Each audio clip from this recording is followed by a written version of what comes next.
huwag na kayo magbayad. Hindi, ayoko kuya. Hindi naman okay na. Kinuha niya yung pera nyo. Akala ko talaga siya yun kasi lisenyasan niya. Naka-movie uniform, ma'am? Opo. Ikot-ikot niya ako saan-saan. Kasi ayaw niya talaga akong tigilan. Ayaw niya ako ibaba. Paano, ma'am? Saan kayo pinick up? Ano, doon lang po sa may Buendia lang po. Tapos, papunta rito sa Wilcon. Opo, akala ko kasi siya yung move it. Kasi sabi ko, Ria po. Tapos sabi niya, opo, ikaw po. Tapos sabi ko, ano ko, bakit hindi niya alam kung saan ako pupunta? Sabi niya, Waze po, Waze. Sabi ko, ano pong Waze? Sabi niya, saan ka po banda? Hindi po. Hindi po ba nakalagay? Pero kasi dito yun, ma'am. Ha? Hindi po. Bumaba lang kayo dyan. Oo, kasi nga ayaw niya ako ibaba. Sabi ko, dito na lang po. Hindi siya nag-Waze. Sabi ko, paano yan kuya? Tawag dito. Sinabi niya lang sa akin bandang tumatawag sa akin yung mukit ko. Doon niya lang sinabi sa akin na habal lang siya. Sabi ko, paano yan kuya? Para saan yung mo? May may location pa siya. Kasi hindi niya Pero nandyan pa ma'am yung habal?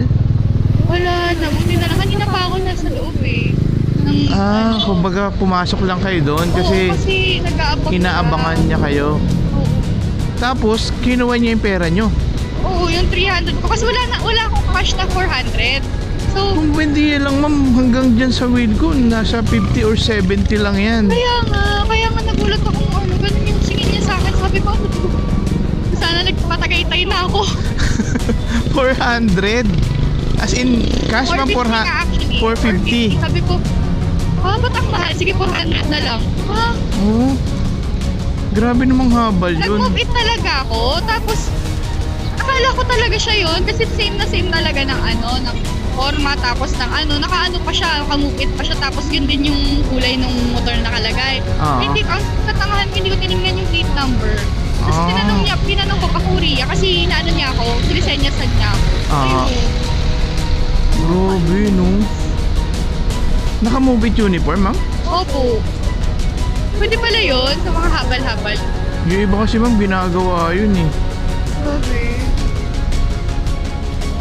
Kanina pa talaga ako kuyang 920 pa ako, iniikot-ikot niya ako saan-saan. Kaya inikot niya ako sa City Hall ng Pasay, inikot niya ako sa Buendia. Tapos sabi ko, kuya, alam mo ba, kuya, mali dito po.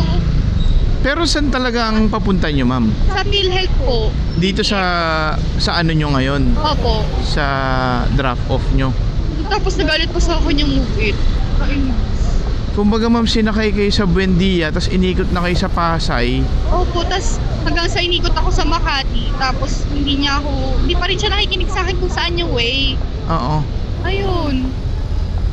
Ganun. Sobrang weird naman nun, ma'am. Sabi ko nga, nakuha nyo yung lisensya, yung plate number? Hindi po kasi nagmamadali na ako pumasok sa Wilcon ba to? Para matigil na kasi hindi niya talaga ako tinitigilan eh. Or sa ma'am, yung mga CCTV dun, pumasok ba mismo sa driveway ng Wilcon?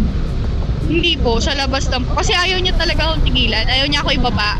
Sabi ko, kuya dito na lang po, kuya dito na lang. Tapos ayaw niya talaga hanggang sa ayun.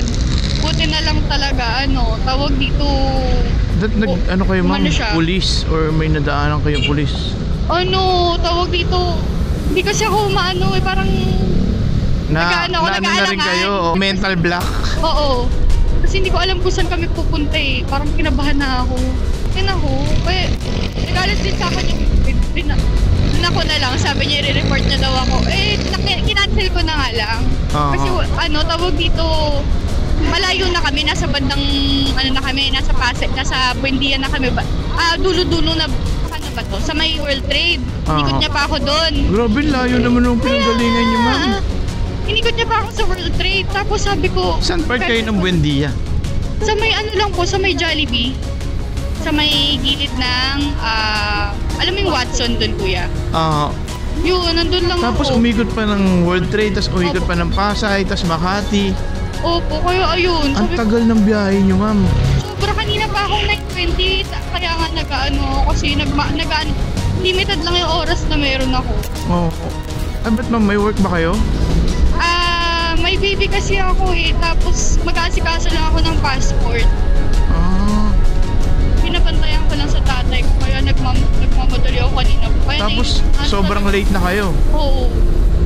Grabe naman yung ginawa nung ano na yun.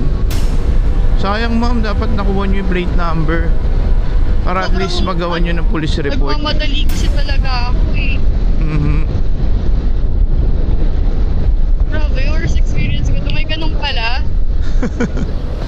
Gulat din ako dun ah. 450 pa ma'am sinisingil. Kaya hindi Samantalang Buendia lang kayo galing. Tapos mukha pa akong baliw na pumasok sa wheel ko. Tapos tinatanong nila ako, sabi ko wait lang po. Oo. Hindi ako Kasi ma'am, sumasok. natatakot na kayo. Oo. Oh, grabe. Ayoko mag ng skandalo. So hindi Oo. ako nagsasalita. Sana ma'am humingi kayo tulong doon sa loob. Sayang. Para at least maano siya, makakompronta siya na, uy, sobrang mahal naman nung siningil mo. Grabe ka naman. Naawa naman ako kasi matanda naman. Pero kahit na kasi Oo, ano kasi yun, naghahabol ma'am? siya eh. Ito yung hinahanap ko kanina. Ay, ito. Dito kayo ma'am. Sige pa kuya, dire-diretso. Ay, pwede naman na dito. Apa.